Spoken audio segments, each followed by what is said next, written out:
lot Gaza of the Peace Update. countries surrounding Israel, frankly, Muslim, Arab, and many others have had great meetings with Hamas, and it looks like it's working. So we'll wait for a little while, see how it all turns out. Will the administration begin I think firing it'll work very quickly. I think it's going to go very quickly. The meetings seem to be very good. We'll find out. We'll let you know soon.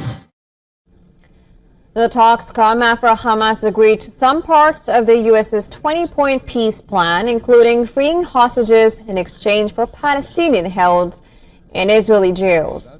The group's response did not mention the key demands of its disarmament, but Al Arabiya, citing sources, said that the group had agreed to hand over weapons under international supervision.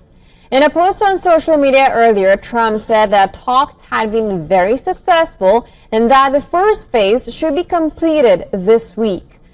Foreign ministers from several countries, including Egypt, said that the talks at the Egyptian resort town were a real opportunity to achieve a sustainable ceasefire. A senior Hamas official told AFP media on condition of anonymity that the Palestinian group is very keen to reach an agreement to end the war and immediately begin the prisoner exchange process in accordance with the few conditions. Israeli Prime Minister Benjamin Netanyahu has expressed hope to announce the release of hostages in the coming days. Netanyahu ordered the departure of the Israeli delegation on Monday for the crucial talks. A Hamas delegation headed by Chief Negotiator Khalil al-Hayya, one of the targets of an Israeli assassination attempt in Doha last month, arrived in Cairo on Sunday night. U.S. Special Envoy Steve Witkoff, Trump's son-in-law Jared Kushner, and Qatari Foreign Minister Sheikh Mohammed bin Abdulrahman Al Thani will also be attending the meeting. Seal the deal chants reverberated meanwhile in Jerusalem as hundreds continue their protests outside the private residence of Netanyahu. They also sent out a strong message to Ron Dermer, Israel's chief negotiator. A remembrance ceremony was held outside the Israeli embassy in Greece's Athens to mark the victims of the October 7 Hamas attack, while elsewhere pro-Palestinian protesters rallied in front of the Greek parliament to support an end to the war. Pro-Palestinian protests were also held in parts of Serbia and the UK, among others.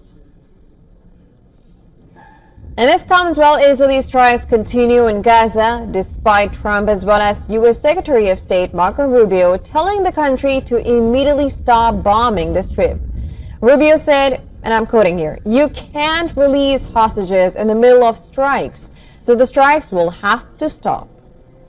Israeli government spokesperson told reporters on Sunday that while certain bombings have actually stopped inside of the Gaza Strip, there is no ceasefire in place at this point in time.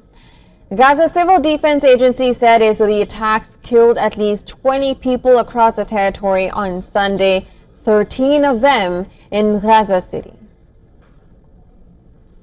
Meanwhile, the first 21 of the 49 Spanish activists who were part of the Gaza Aid Flotilla intercepted earlier this week landed at Madrid Airport, where they reported having been mistreated and subjected to humiliating treatment during their detention.